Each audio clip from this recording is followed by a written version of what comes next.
দেখো দেখো তোমরা সবাই ল্যাদখোর মেয়েকে দেখো। এরকম ল্যাদখোর মেয়ে আর কার কার বাড়িতে আছে বলো কিন্তু কমেন্টে। দেখো ল্যাদখোরের মতন ঘুম থেকে উঠে বসেছিল, তারপরে একটু ঠাকুরকে এদিক ওদিক ঘুরে প্রণাম করে নিল। কি বলবো, এত ল্যাদখোর ঘুম থেকে উঠে মনে 15 মিনিট এভাবেই বসে থাকে।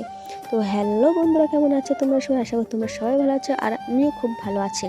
তো ঘুম থেকে উঠে তো 15 মিনিট 20 মিনিট ওভাবে ল্যাদখোরের মতন বসে থাকতে ভালো লাগে। তারপর দেখো এরকম করে মাজাটা ঘুরিয়ে ঘুরিয়ে মানে আওয়াজ হয় আমার মাজায়, ঠিক আছে, ভালো লাগে। তো তারপর দেখো ঘুম থেকে উঠে তো বসেছিলাম ল্যাদখোরের মতন, তারপরে বিছানাটা তুলে নিলাম। আর দেখো এখনও সেই হাই তুলছে, কি বলবো, এর মনে হচ্ছে ঘুমে আর পোষায় নাই। কত ঘুম আসে তুই, হ্যাঁ তোর ঘুমে পোষায় না?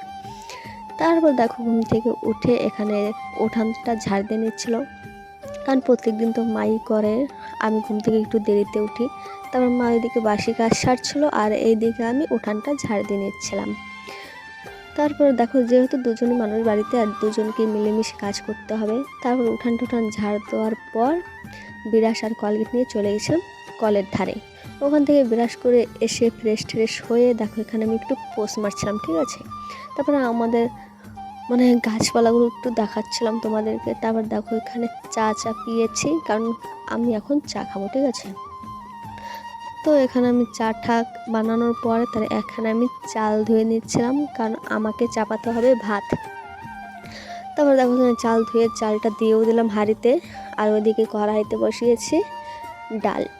তো এদিকে মূলো এনেছিল ডালে দেওয়ার জন্য মা, আর এদিকে দেখো ডাল চাপিয়েছি আর ভাত চাপিয়ে দিয়েছি, কারণ মা অন্য কাজ করছিল, তাই আমাকে বলছিল যে তুই একটু চাপা, তারপর আমি রান্না করছি। তারপরে মা রান্না করছিল, আমি চলে গেছিলাম স্নান করতে। স্নান করে এসে পুজো টুজো দিয়ে খাওয়া দাওয়া করে চলে এসেছি কাজে। আর কাজে এসে কাজ করে দেখো এখানে মানুষ নেই, ফাঁকা হয়ে গেছে সব। তারপর দুই বোনে বসে মোবাইল দেখছিল আমার দিদি। তা আমি আবার ভাত যাবো কেন, তাই আমিও দিদির ফোনটাই দেখছিলাম, আর কি যেন চালিয়েছিল, আমার খুব হাসি পাচ্ছিল, ঠিক আছে। তো তাই দুই বোনে দেখছিলাম ফোন।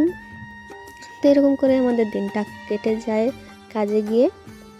তারপর দেখো চলে এসেছি বাড়িতে। বাড়িতে এসে বসে পড়েছি ভাত খেতে, কারণ আমাদের ওই যে ভাই বোন আছে কিছুটা 5-6 জন, ওরা পড়তে আসবে, তাই তাড়াতাড়ি করে ভাত খেয়ে নিয়েছে। তারপর দেখো ওরাও চলে এসছে পড়তে, তো আমি ওদেরকে পড়াচ্ছিলাম। আমার সময় তাড়াতাড়ি পড়, হ্যাঁ ভয় পাস না আমাকে? কি বলবো, আমাকে দেখে ভয়ই পায় না। আচ্ছা কি করলে ওরা ভয় পাবে আমাকে বলো তো একটু? আমাকেই ভয় দেখায়, উল্টো ভয় পায় না তো। তা আমি ওদেরকে একটু লাঠি দিয়েও ভয় দেখাচ্ছিলাম, তবুও ভয় পাচ্ছিল না। কি বলবো, এখনকার বাচ্চারা না, আর আমরা হচ্ছে স্যার ম্যাডামকে দেখে ভয়ে হাত পা কাঁপতো। কি আর বলবো, এখনকার বাচ্চারা এরকমই। তো দেখো চারিদিকে খুব অন্ধকার, সবাই ঘুমিয়ে পড়েছে আর আমি এখানে বাইরে দাঁড়িয়েছিলাম। তো বন্ধুরা আজকের ভিডিওটা এই পর্যন্তই। যদি ভালো লাগে লাইক কমেন্ট শেয়ার করো, আর ফেসবুক থেকে দেখলে ফলো করো, আর ইউটিউব থেকে দেখলে প্লিজ সাবস্ক্রাইব করে দাও। তো দেখা হচ্ছে নতুন কোনো ভিডিও। সবাই হাসতে থাকো, বাঁচতে থাকো, আর আমার ভিডিও দেখতে থাকো। Tata, bye bye, love you.